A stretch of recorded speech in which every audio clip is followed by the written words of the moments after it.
DSLR, mirrorless. Two terms you may have heard, but possibly you're unsure. Dylan, the intro's too much. Oh, really? Yeah. Okay, I'll dial it down.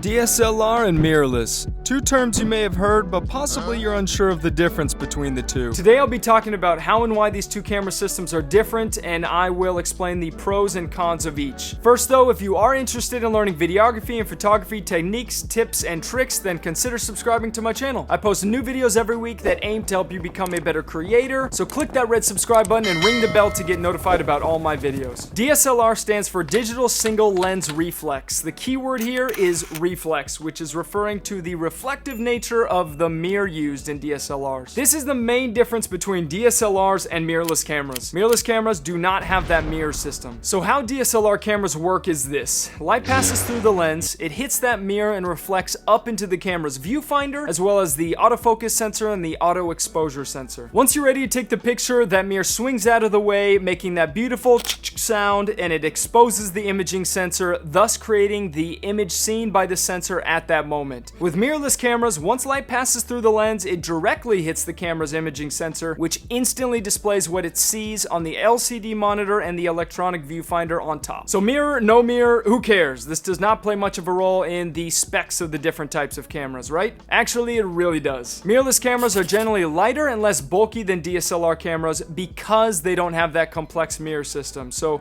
if you travel a lot or you just don't want to carry around a big heavy camera, then mirrorless is the option to go with. This reduction in body size doesn't always mean smaller lenses though. A lot of mirrorless lenses are just as big as DSLR lenses because mirrorless camera sensor sizes can match DSLR sensor sizes. However, if your mirrorless camera uses a smaller sensor format like mine does, which is micro four thirds, then your lenses will be smaller and lighter. Difference number two between these two cameras are their viewfinders. The viewfinder is what you look through to compose and focus your shot. With DSLR cameras, what you see in that viewfinder is exactly what you see in front of you. The light from what you're taking a picture of goes through the lens, bounces off the mirror, and up into that viewfinder. So it is natural and it is a lag-free view. Since there are no mirrors in mirrorless cameras, they use something called an electronic viewfinder or an EVF. The viewfinder electronically displays what the imaging sensor sees. Sometimes this causes a slight delay or lag from what is seen by the sensor and what is displayed in the viewfinder, although I have never seen this with my GH5. The reason I am a fan of EVFs is because of all the information that is displayed on them. I can have a histogram on there, I can see what my white balance is set to, I can check if my camera is even level,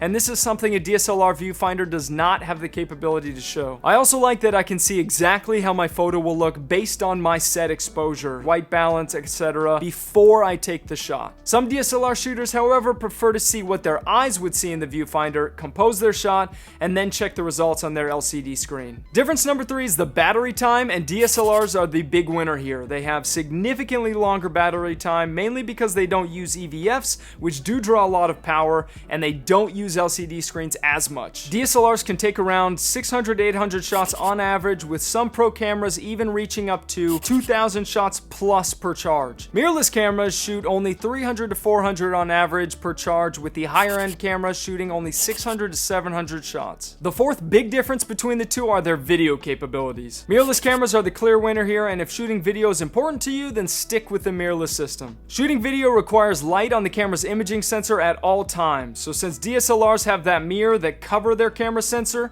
shooting video requires that mirror to flip out of the way, which has serious drawbacks. For one, the viewfinder is now rendered useless. If you remember, the viewfinder needs the mirror to function, so if it doesn't have that, it doesn't work. If you remember from the beginning of the video, once light bounces off of the mirror in DSLRs, it hits a couple of places, one of which being the autofocus sensor. This module is the main way DSLRs use autofocus, so with the mirror out of the way and the autofocus sensor not receiving any input, DSLRs have to resort to a slower autofocus system for video, unlike mirrorless systems which use a sensor-based autofocus all the time. However, the invention of dual pixel autofocus, which is built into the camera sensor, has helped improve DSLR's autofocus in video, but I don't think it stacks up to mirrorless systems autofocus. If you're more into photography, both systems are great. There is no image quality advantage since both systems have sensor sizes of equal value, so so they both are capable of high quality images. As far as price, their ranges are about the same. Some DSLRs can be slightly cheaper, but overall they're about even. Going into this new decade, I'd say you should hands down go with the mirrorless systems. They are newer,